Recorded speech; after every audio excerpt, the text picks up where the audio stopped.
नमस्कार, मैं ओमदेव। आज हम हैं दिल्ली में, हमारे साथ है दीदी निर्देश जी। निर्देश जी, जो राम मंदिर बना है अयोध्या में, उद्घाटन कर दिए हैं मोदी जी उसका, लेकिन जैसे ही पहली बारिश हुई इस मानसून की, मंदिर टपकने लगा है, गर्भगृह में पानी पहुंच चुका है और जो उसकी बाउंड्री वाल है मंदिर की वो भी ढह गई है। तो जो विपक्षी लोग हैं, जो पार्टियां हैं, वो निशाने पर ले रही हैं पूरे मामले को। आप क्या कहना चाहते हैं इस पूरे मामले को लेकर? देखिए, विपक्षी पार्टियां जो है वो तो अपना विपक्ष का काम करेंगी, उन्हें घेरना चाहिए, वो उनका काम है। लेकिन मैं एक नागरिक होने के नाते ये बात कहना चाहूँगी, और हम सब देश के जो नागरिक हैं उनको सोचने की ज़रूरत है कि रामलला के नाम पर जिस तरह से बीजेपी ने राजनीति गर्म की और भावनात्मक रूप से वोटर को भी एकजुट किया और इकट्ठा करके एक ही जगह पे लाने की कोशिश की कि बीजेपी पे सिमट कर आ जाए। ऐसी स्थिति में जब रामलला टाट में थे तब भी वो टाट पन्नी टपक रहे थे पानी में, और अब उनको एक भव्य मंदिर में ले जाकर स्थापित कर दिया है, तब भी भव्य मंदिर टपक रहा है। और कहते हैं कि ऐसी स्थिति में जब रामलला को उनके जो पुजारी हैं कह रहे हैं कि गर्भगृह में भी पानी गया है, अगर जल्दी नहीं देखभाल की गई तो जो बची हुई बिल्डिंग है वो भी गिर सकती है। वहाँ के पुजारी इस बात को खुद से मेंशन कर रहे हैं। तो अब आप ये बताइए कि जिस मंदिर के नाम पे पूरे देश के अंदर नफरत फैलाई गई, जिस मंदिर के नाम पर लोगों के भाईचारे को तोड़ा गया, जिस मंदिर के नाम पर यहाँ जो भी व्यक्ति बोला उसको ये कह दिया गया कांग्रेसी का ठप्पा लगा दिया, यानी कि कोई अगर सवाल करेगा, आवाज़ उठाएगा तो उसको कांग्रेसी का ठप्पा लगा दिया गया। इतनी बुरी मतलब एक दुष्प्रचार फैलाया गया मीडिया के माध्यम से कि धर्म विरोधी है, राम विरोधी है, ये देशद्रोही है, पाकिस्तान चले जाओ। अगर सवाल देश का नागरिक सवाल खड़े कर रहा है तो उसको कहा गया कि तुम यहाँ से चले जाओ, तुम्हारी जरूरत नहीं है देश में। तो देश जागरूक लोगों का भी है। देश में केवल अंधभक्त या मूर्खों की ही जगह नहीं है। देश के अंदर जागरूक और सुलझे और बुद्धिमान लोगों के लिए भी ये देश इतना ही है जितना मूर्खों का है। तो मूर्खों को ये पूरा हक दे दिया गया मीडिया के द्वारा और सत्ता के नेता के द्वारा कि भैया जितने भी लोग सवाल खड़े कर रहे हैं, जो भी लोग लॉजिकल बात कर रहे हैं, जो भी लोग सत्ता में आने के टाइम पे या वोटिंग के टाइम पे, इलेक्शन के टाइम पर जो लोग मुद्दों की बात कर रहे हैं, ये देश विरोधी हैं, ये धर्म विरोधी हैं, ये पाकिस्तान से फंडिंग ले रहे हैं, चाइना से फंडिंग ले रहे हैं। इस तरह का नैरेटिव सेट किया गया। तो अब आप वो लोग बताएं आकर के, अब तो अंधभक्तों के पास भी कोई जवाब नहीं होगा कहने के लिए। बताएं कि रामलला जब आज पन्नी में टाट में भी वो भीग रहे थे और आज जो है मंदिर में भी भीग रहे हैं, तो वो तो कह रहे होंगे कमबख्त, तो तुमने मेरे नाम पे तो राजनीति गर्म कर ली, तुम तो सत्ता में फिर से जो है प्रधानमंत्री बना लिया, मैं तो वहीं टाट के जैसा रह गया, भीगता पहले भी था, भीगता आज भी हूँ। तो ये कितनी दुर्गति की बात है कि जिस राम या जिस भी व्यक्ति के नाम पर आपने राजनीति स्थापित की, उसी व्यक्ति के नाम को तुमने केवल भुनाया, उसके प्रति आस्था और श्रद्धा जरा सी भी नहीं रही कि ईमानदारी से कोई काम उसके लिए कर देते। शिलान्यास किया गया था तो लोग कह रहे थे कि 100 साल तक रहेगा राम मंदिर, तो उसकी नींव में 60,000 सिक्के डाले गए थे, 5 के और 1 के। नींव तो मजबूत कर दी लेकिन दीवारें कमजोर हो गई, ऐसा कहा जा रहा है। अब देखिए, किसी भी ऐसी इमारत या किसी भी ऐसी विचार या किसी भी ऐसे धर्म की नींव सिक्कों से कभी मजबूत नहीं हो सकती जहाँ सही संस्कार ना हो, जहाँ पर सच्चाई ना हो, जिस धर्म का कोई संस्थापक ना हो, जिस धर्म के अंदर लोगों में मानवता ना हो, शालीनता ना हो, दूसरों को सुनने की और सहने की क्षमता ना हो, उस धर्म की नींव या उस मंदिर की नींव सिक्कों से मजबूत नहीं हो सकती। जब तक भाईचारा नहीं होगा, आप अपने ही धर्म, अपने ही लोगों के साथ नफरत परोसते हैं, उनसे घृणा करते हैं, उन्हें मारने कूटने की बात करते हैं। जो लोग कहते हैं कि हमने मंदिर में ये मंदिर मजबूत किया है सिक्के डाल करके, अब आप ये बताइए, जब वहाँ से इनकी सत्ता स्थापित नहीं हुई, जब वहाँ MP की सीट नहीं निकली, तो इन्होंने कहा कि भैया अयोध्या के लोगों से सामान खरीदना बंद कर दो। पहले कहते थे चाइना के लोगों से सामान खरीदना बंद कर दो, अपने ही देश के लोगों से अब सामान खरीदना बंद करने की बात करें। इससे ज़्यादा घटिया बात क्या होगी? इसका मतलब आस्था से तुम्हारा कोई लेना देना नहीं है। तुम्हारा मार्ग केवल राजनीति का है, सत्ता में रहने का है और बीजेपी को लाने का है, ना कि ये मतलब है कि कोई वहाँ पे धार्मिक स्थल है। वो धार्मिक नहीं, वो धार्मिक केवल नाम लिया जाता है ये कह करके। देखो पकड़ो पकड़ो, धर्म के विरोध बोल रहा है, देखो पकड़ो पकड़ो, शोर मचा देते कि हम तो धार्मिक है। शोर मचाने से धर्म नहीं चलता, शोर मचाने से धार्मिक नहीं बनता, शोर मचाने से आपका धर्म धारण नहीं होता। ये ड्रामा, ये ढोंग, ये पाखंड आपका धर्म नहीं है, ये केवल राजनीति है।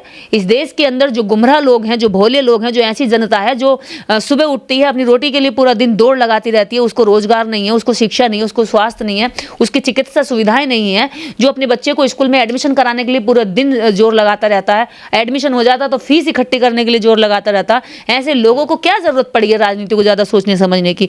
वो तो सोचते हैं कि हाँ मीडिया कह रही है तो सच होगा, नेता मन से कह रहा, पागल थोड़ी है, नेता कह रहा तो सच होगा। ना उसको इतना पढ़ने की जरूरत है, ना उसके पास इतना टाइम है, ना इतना सोच सकता है। तो भैया ये चीज है जो देश की जो अधिकांश संख्या है, जो युवा भटका फिर रहा है, जो युवा के पास रोजगार नहीं है, अच्छी शिक्षा नहीं है, अच्छा मार्गदर्शन नहीं है, उसके पास स्किल पे काम नहीं किया जा रहा, तो उसके स्किल को खत्म करके उसके स्किल में क्या डाला जा रहा है, उसके ब्रेन में क्या भरा जा रहा है? उसके ब्रेन में भरा जा रहा है कि धर्म बचाओ, उसके ब्रेन में भरा जा रहा है कि मंदिर बचाओ, उसके ब्रेन में भरा जा रहा है मुस्लिम से नफरत करो। दूसरे की थाली में देखो वो क्या खा रहा है, दूसरे की लड़कियों को देखो वो किससे शादी कर रही है, दूसरे के घर में झांक के देखो कि वो क्या क्या खा रहा है, कहाँ कहाँ जा रहा है।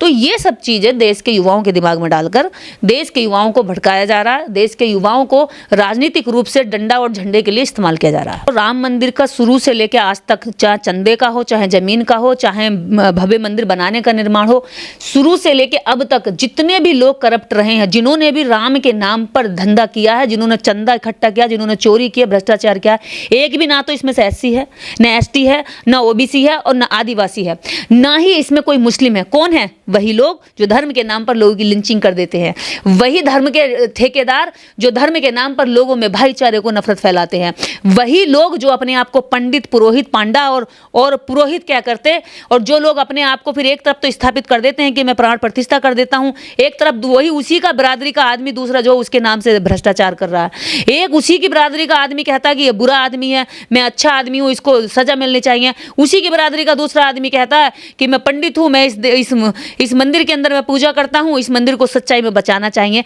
मतलब विलन का रोल भी यही अदा करते हैं और इसको बचाने का रोल भी यही अदा करते हैं। बाकी देश की जनता मूर्ख बनकर, दर्शक बनकर इनके पीछे भागी भागी चली जाती है और फुटबॉल की तरह इस्तेमाल करते हैं, इधर को कभी उधर को। क्या ये जल्दबाजी कर दी मंदिर का उद्घाटन करने में मोदी जी ने? देखिए चुनाव सर पे था और वो राम मंदिर और राम के ही नाम पर वो उनकी हिंदुत्व की जो राजनीति थी उसी के आधार पर हिंदुत्व के एजेंडे पे ही बीजेपी भारत में आई और हिंदुत्व के एजेंडे से ही बीजेपी ने भारत के अंदर अपने आप को स्थापित किया। मुस्लिम के खिलाफ डर दिखा के, नफरत दिखा के, अगर मोदी नहीं आएंगे, अगर बीजेपी नहीं आएगी तो मुस्लिम आपको काट के खा जाएगा, मुस्लिम आपको छोड़ेगा नहीं, बख्शेगा नहीं, ये करेगा वो करेगा, यानी कि ये सब दहशत और डर बिठा करके बीजेपी की ओर को जो भाईचारे वाला लोग था वो उसको शिफ्ट बीजेपी में किया। और जब बीजेपी में शिफ्ट किया तो लोगों में ये जगाया कि रामलला को कांग्रेस नहीं ला सकती, अन्य पार्टी नहीं ला सकती, मुस्लिम पार्टी नहीं ला सकती, रामलला को जो ला सकती है, मंदिर को जो गर्म कर सकती है, मुद्दे को, वो केवल और केवल बीजेपी कर सकती है। और हिंदुओं को अगर कोई बचा सकती है तो वो कौन बचाएगी? बीजेपी। ये नैरेटिव मीडिया ने दिमाग में सेट कर दिया और जब ये सेट हुआ तो अब 2024 के चुनाव पर इनकी ये परीक्षा थी कि भाई अगर आप राम मंदिर का निर्माण भी नहीं करवा पाए और आपका दूसरा चुनाव आ गया प्रधानमंत्री का, तो ऐसी स्थिति में लोग सवाल ना खड़े कर दें, विपक्ष सवाल ना खड़े कर दे, इसलिए जो मंदिर था वो मंदिर नींव से बनाने के बजाय ऊपर से फिल्मी सेट तैयार कर दिया गया ताकि ये दिखे कि भाई हमने निर्माण कर दिया है और उसका जो है प्राण प्रतिष्ठा भी हो गई है। खुद जो इनके शंकराचार्य हैं, संत गुरुओं, उन्होंने कहा कि भाई इस तरह से अधूरे मंदिर के निर्माण में प्राण प्रतिष्ठा जो है एकदम गलत है और इससे जो है मंदिर पे इफेक्ट पड़ेगा। जो भी उनकी अपनी बातें थी उन्होंने इसका विरोध करते हुए कहा। तो ऐसी स्थिति में ये तो देश की जनता को दिख रहा था, लेकिन मीडिया ने उसको काफ़ी अच्छे से उसको मॉडिफाई करके लोगों में पेश किया ताकि, क्योंकि वो तो सब खरीदा हुआ मीडिया हो गया, गोदी मीडिया हो गया, तो उसको सच्चाई छुपाने का सारा काम है। इस समय सारा श्रेय जो सच्चाई को छुपाने का मीडिया के ऊपर है। बीजेपी के भक्त कहते हैं कि मोदी जी ने यूक्रेन का रूस का युद्ध रुकवा दिया, लेकिन इस करप्शन को क्यों नहीं रुकवा पाए मोदी जी? पर्चे लीक हो गए, वो नहीं रुकवा पाए मोदी जी। बिहार में 3 पुल गिर गए हैं एक सप्ताह के अंदर, वो करप्शन क्यों नहीं रुकवा पाए मोदी जी? नीट के एग्जाम जो है पहले से लीक हो गए थे, ये भी नहीं रुकवा पाए मोदी जी। मोदी जी इस देश के अंदर 3000 वीडियो बनाए प्रज्वल रेवन्ना ने, और प्रज्वल रेवन्ना को यहाँ से भागते हुए नहीं रोक पाए मोदी जी। ठीक है, यहाँ पे नीरव मोदी और कितने सारे मोदी यहाँ से देश की करोड़ों अरबों रुपया लेकर देश से भाग गए, उनको नहीं रोक पाए मोदी जी। कह रहे हैं कि वो रोक दिया पापा ने, वो रुकवा दिया। तो पापा ने भैया इस देश के अंदर अभी राम मंदिर टपक रहा है, इसका टपका रुकवा दें पहले तो। इस देश के अंदर जो छोटी सी बात है, टपका कोई भी आदमी अपने घर का कितनी सारी अभी तक चल रही है, बहुत सारे आइटम ऐसे आ गए जो टपका रोकने के हैं। अब तो जो गरीब से गरीब भी अपनी झोंपड़ी में टपका रुकवा ले, राम मंदिर तक में टपका हो गया तो इसको रुकवा लें। इस देश के अंदर हर एग्जाम, जो भी एग्जाम उत्तर प्रदेश देश के अंदर हो रहा है, जो भी एग्जाम जो है देश के अंदर बड़े एग्जाम हो रहे हैं, सब में घोटाले हो रहे हैं, सारे एग्जाम में स्कैम हो रहा है, सारे एग्जाम पहले से पहले ही रद्द हो जाते हैं और स्टूडेंट के साथ, शिक्षित बच्चों के साथ में खिलवाड़ हो रहा है, उनके भविष्य के साथ में। उनको क्यों नहीं रुकवाते मोदी जी?